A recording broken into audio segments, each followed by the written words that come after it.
देखो बात है, बात कहने का कोई टाइम नहीं है, खाली बहन बोलती है, माता जी बोलती है, बाकी कुछ टाइम है माता जी, ऐसा कुछ नहीं टाइम है। तो देखो जब मैं आचार्य श्री करण में थी, जब मैं सिर्फ एक ही टाइम खाना खाती थी, क्योंकि मेरे को अपने हाथ की रोटी बनानी, मतलब मुंह बांध करके तब मैं आटा रोटी बनाती थी, कोई सिलाई आती थी रोटी बनाने में। तो ये बात सबको पता लगी, पड़ोस में तो सब जने मेरे को खाना बना के खिलाने लगे। फिर मेरी मामी को पता लगा अभी अपने हाथ से खाना बना के खानी पाती है, तो उन्होंने टिफिन भेजना शुरू कर दिया। वो एक ही टाइम खाना खाती है, इसलिए खाना हम ही भेजेंगे हमारी बेटी, क्योंकि के घर का खाए हम ही भेजेंगे अपनी बेटी को। तो एक टाइम खाना, एक टाइम रोटी खाती है, एक टाइम मैं खाना खाती, दूसरे टाइम खाना ही खाते नहीं थी, ऐसा मेरा काम चलता रहा। उसके बाद जब वो होने वाले थे, मैं 8 बजे दिल्ली से चली हूँ पानीपत के लिए, और 10 सवा 10 बजे वहां पहुंची मैं, और 11:55 उनका जन्म हो गया है।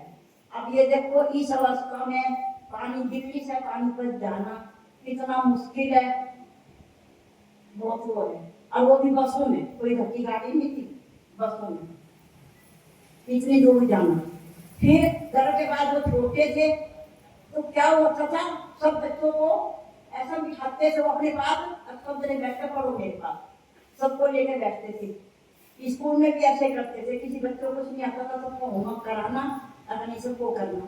फिर ऐसा हुआ हिंदू मुसलमानों की लड़ाई हो गई, और वो नंगी जबान में ताजे निकल के उन्होंने एकदम लड़ाई शुरू कर दी, पूरे बच्चे स्कूल के अंदर, और एकदम लड़ाई तो रोगी का फूल लग गया। अब नंगी तलवारों के बीच में कौन गए, सब मार्केट बंद हो गई, सब कुछ हो गया। अब हम सब सोच रहे बच्चे कैसे आएंगे स्कूल से, कैसे, लेकिन तो स्कूल था मेन रोड पर, और वही लड़ाई थी। तो हम सोचते रह गए, तो उन्होंने क्या करा, प्रदीप ने जितने अपने गली के बच्चे थे सबको क्लासों में से इकट्ठा करा, और सबको बोले दो दो जने अपने हाथ पकड़ो, और किसी बच्चे की आवाज नहीं आनी चाहिए, अगर जरा सी आवाज आ गई तो किसी काम में खाना पड़ गई तो वहीं पे झगड़ा हो जाए। और वो ऐसा रास्ता जानते थे जो कि गली गलियों में से निकल के, वो किसी किसी को पता था रास्ता, हर किसी को नहीं पता था रास्ते का। और दूर स्कूल इतना था, 15-20 मिनट का रास्ता था स्कूल का, इतनी दूर से इतने जंगल में से निकलना बड़ा मुश्किल था। वो निकल थोड़ी सी गली बढ़ जाए, फिर ऐसे आकर फिर ऐसे बच्चों को गली गली में से कैसे निकाल लाए, सब जने बाहर गली में खड़े हैं, अपने बच्चों की वेट में बच्चों को कैसे लाए। अब वो पता कौन से रास्ते से बच्चों को गली में लाकर सबको खड़ा कर दिया, सबके साथ मिल गया। माँ बाप गली में खड़े हैं, अब हमारे बच्चों को कौन लेकर आएगा, कैसे लाए बच्चों को।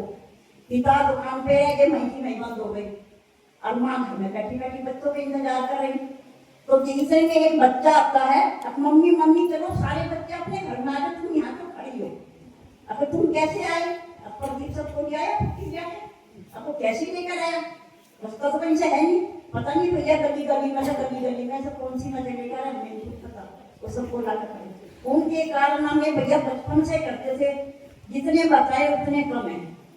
कोई बीमार होता था, अपने पैसे से दवाई लेकर तुरंत उसको लेकर देते थे, उनकी बात को कह ही नहीं सकते हम, इसीलिए टाइम भी थोड़ा है, आगे पूजा ये भी करना नहीं भैया करना, देखो ये पूजा अच्छे से हो जाएगी, पक्का का पाठ, ये बात तो चलती रहेगी, फिर जन्मदिन आएगा, फिर आएगा, माता जी बाकी है ये सारी बातें, देखो इतना होता है, माता जी सब बता देती है, सब पता नहीं। बोलो देश दिगंबर धारे तू खुशहाली का, आनंद कहा न जाए इस कंगाली का, देश दिगंबर धारे तू खुशहाली का, आनंद कहा न जाए इस कंगाली का, बच्चा हो या बच्ची उसे दिया आवे अच्छी, बच्चा हो या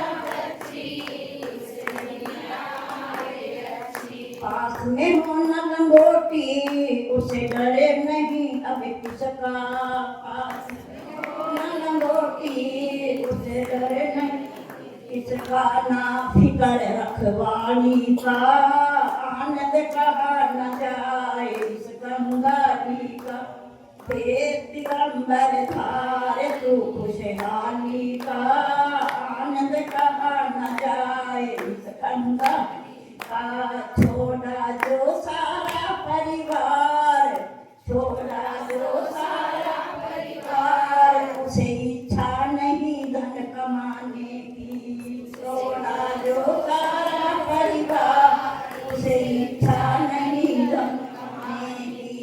छोड़ा जो कर गए सारा, उसे इच्छा नहीं अब किसी की। छोड़ा जो सारा, उसे इच्छा नहीं किसी की। ना फिकर घर वाली का, आनंद का न जाए इस कंग का। भेष दिगंबर धार तू खुशहाली का, आनंद का न जाए गाली का। धन्य दिगंबर साधु जो मन मन प्यार करते। धन्य दिगंबर साधु जो मन मन प्यार करते। खड़े खड़े जो एक बार हाथ में हार करते। खड़े खड़े जो एक बार हाथ में हार करते। आम क्या थाली का, आनंद कहा न जाए इस कंगाली का। हे दिगंबर धार तू खुशहाली का, आनंद कहा न जाए इस कंगाली का। धन्य दिगंबर साधु जो परिमय परितकमन करते। धन्य दिगंबर साधु जो भक्ति का मन सिमायत करते। तप और ध्यान में नित दिन जो तत्पर दिन में रहते। शरण में और तप में जित दिन जो नित दिन पद में रहते। मुक्ति भरवानी का, आनंद कहा न जाए इस कंगाली का। भेष दिगंबर धार तू खुशहाली का, आनंद कहा न जाए इस कंगाली का। बोलो आचार्य श्री सुंदर सागर जी महाराज।